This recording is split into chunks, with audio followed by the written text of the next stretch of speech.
So next is the acute respiratory distress syndrome, V3. So first of all, what is the definition of ARDS?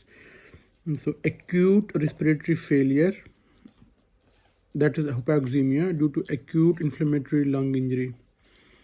And it happened due to increased lung microvascular permeability, which causes non-cardiogenic pulmonary edema and decreasing the lung compliance.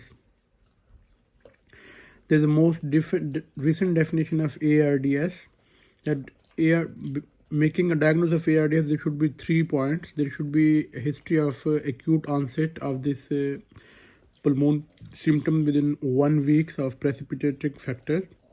Number 2, pulmonary edema. Chest imaging should demonstrate bilateral opacities and they are consistent with the pulmonary edema, not only due to nodules, collapse or effusions, and hypoxemia despite positive end expiratory pressure or continuous positive pressure of 5 centimeters of water, and the ratio of the arterial oxygen to the fraction of inspired oxygen define the severity of ARDS.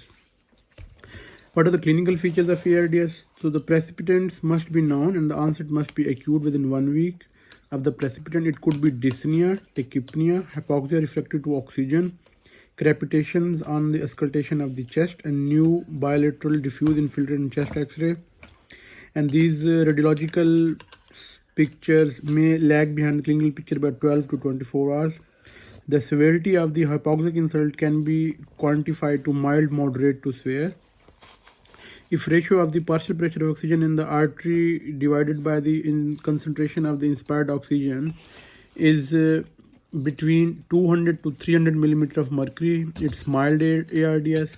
If it's between 100 to 200, it's moderate, and if it's less than 100, it's a severe RDS. And and the patient need mechanical ventilation, and patient had low lung compliance and high airway pressures during positive pressure ventilation. So what are the causes of ARDS? There are 2 causes, lung related, and this is called direct or pulmonary causes, and indirect or non-pulmonary causes. So in pulmonary causes, infection of the lung like pneumonia, contusion from the blunt trauma, aspiration of gastric contents, drowning, and smoke inhalation.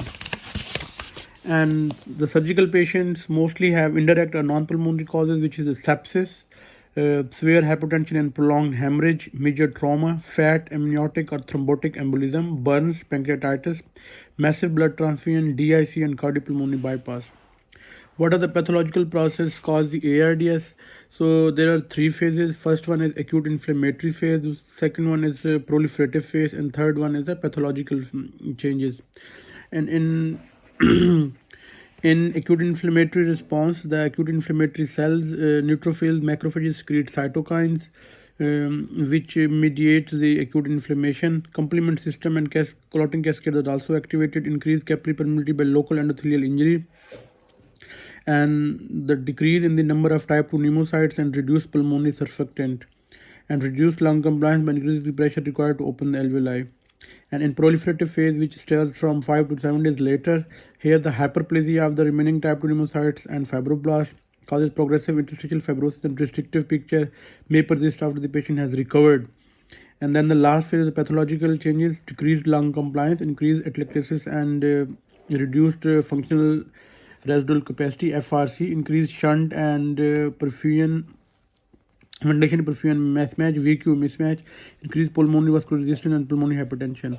So what are the treatment options for the ARDS? All the patients should be managed in ITU, identify the cause and treat it, provide supportive therapy to improve the gas exchange and prevent complications, and supply invasive and non-invasive mechanical ventilation to aid oxygenation, decrease work of breathing, and improve carbon dioxide clearance.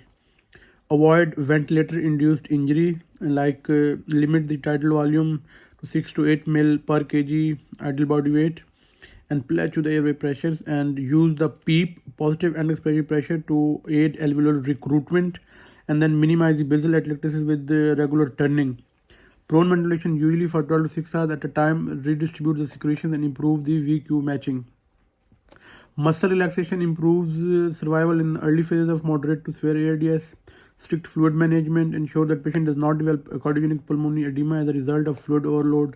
Nutritional support, and sometimes patient need ECMO. ECMO is extracorporeal membrane oxygenation, and steroids may help. So what is the prognosis? Usually outcome usually poor, 50 to 60% mortality rate oral, and 90% mortality rate if associated with the sepsis.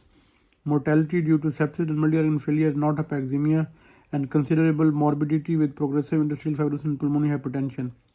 What is the role of decreased surfactant, inhaled nitric oxide, and high frequency oscillatory ventilation in ARDS? There is no RCTs show a mortality benefit in surfactant. Nitric oxide acts as a potent local pulmonary vasodilator, but it seldom used in the UK. And high frequency oscillatory ARDS found to have no benefit in ARDS in adults. Thank you.